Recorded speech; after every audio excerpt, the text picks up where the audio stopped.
Part 6 की शुरुआत वहीं से होती है जहाँ पर पिछला एपिसोड ख़त्म हुआ था। कैमिनियोंग कहती है मुझे कोई ज़रूरी काम है, मैं जा रही हूँ। सीन शिफ्ट होता है, हमें हॉस्पिटल के मालिक को दिखाया जाता है जो मिस्टर मून को बता रहे थे उस पागल ने जो अटैक किया है उसको किसी को अपने ऊपर लेना ही होगा। मिस्टर मून कहते हैं आपको मतलब मैं ले लूँ। वो हॉस्पिटल का मालिक कहता है कि मुझे पता है कि तुम अभी तक 15 हॉस्पिटल में काम किए हो और 1 साल से ज़्यादा काम नहीं किए हो। अभी तुम इस हॉस्पिटल में 10 महीने तक काम किए हो, तुम छोड़ने वाले हो। मिस्टर मून उस हॉस्पिटल को छोड़ के चले जाते हैं। हमें सिक्योरिटी को दिखाया जाता है जो पूछ रहा होता है कि उस आदमी का नंबर बताओ, मुझे उसको मुंह बंद करना है। तो तभी कैमिनियोंग के पास वो नर्स आ गई होती है अब उसके पिता का साइन लेने के लिए ताकि उसका ऑपरेशन कर सके। कैमिनियोंग कहती है तुम आ गए। फिर हमें मिस्टर मून को दिखाया जाता है जो अपने दोस्त के साथ बाइक से जा रहे होते हैं। तभी उसके दोस्त का बाइक ख़राब हो जाता है और वो दोनों पैदल जा रहे होते हैं। कैमिनियोंग उस नर्स से कह रही होती है वो आदमी तो मर चुका है, पर वो नर्स कह रही होती है कि यहाँ पे साइन कर दो। फिर वो वहाँ से साइन करा के चली जाती है। कैमिनियोंग कह रही होती है कि तुम बहुत ही पागल हो और वो गुस्सा हो रही होती है। उसका दोस्त कह रहा होता है मिस्टर मून का कि वो पागल औरत तुम्हारे ऊपर अटैक करी थी। वो कह रहा होता है वो पागल नहीं है, वो ऐसे ही है, उसका परवरिश ऐसे ही हुआ है। और उसका दोस्त कह रहा था अभी तुम्हारे भाई को स्कूल से निकाल दिया गया और तुम्हें अब हॉस्पिटल से। तभी कैमिनियोंग का वो ऑटोग्राफ लेना भूल जाता है और अपने दोस्त से कहता है कि तुम उसके कॉपी कर लो। उसका दोस्त कह रहा होता है इसका तो ऑटोग्राफ कीड़ा और मकड़ी की तरह है। तभी मिस्टर मून कहते हैं कीड़ा और मकड़ी नहीं होता है, कीड़े मकोड़े होता है। वो देखने लग जाता है।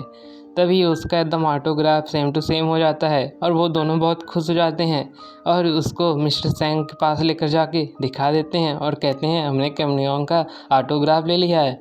मिस्टर सैंग बहुत नाराज़ हो जाते हैं, वो कहते हैं ये तो नकली है और वो गुस्सा होकर छुप जाते हैं। तभी मिस्टर मून के दोस्त कहता है कि मुझे मत रोको, मैं कैमिनियोंग की सारी किताबों को जला दूंगा। हमें कैमिनियोंग के सिक्योरिटी को दिखाया जाता है जो कह रहे माफ़ी मांग रहा होता है।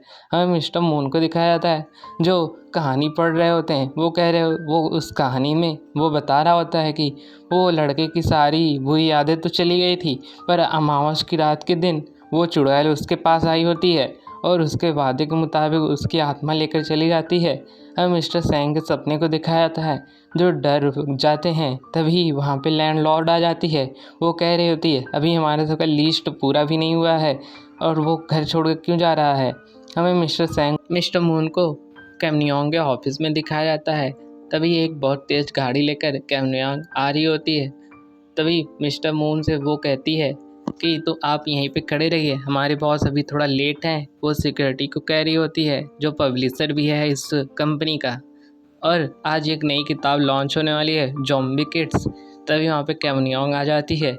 सभी लोग उसको देखते ही अपने सारे हथियार, चाकू, कलम और कैंची वैची सब छुपाने लगते हैं।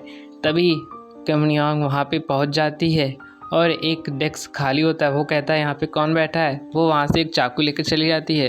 तभी वो ड्राइवर जो होती है वो कहती है कि आप यहाँ पे कैसे आ गई। कैमिनियोंग कहती है आज सुपर किड जो ज़ॉम्बी किड है वो आज लॉन्च होने वाली है।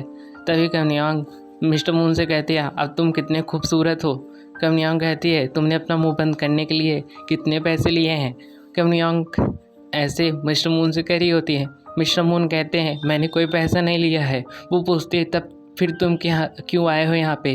वो कहता है कि मैं तुम्हारी आंखें देखने आया था, तुम मुझे पसंद हो क्योंकि तुम्हारी आंखें एक मेरे अजनबी जो मुझे बहुत पसंद था उससे मिलती है।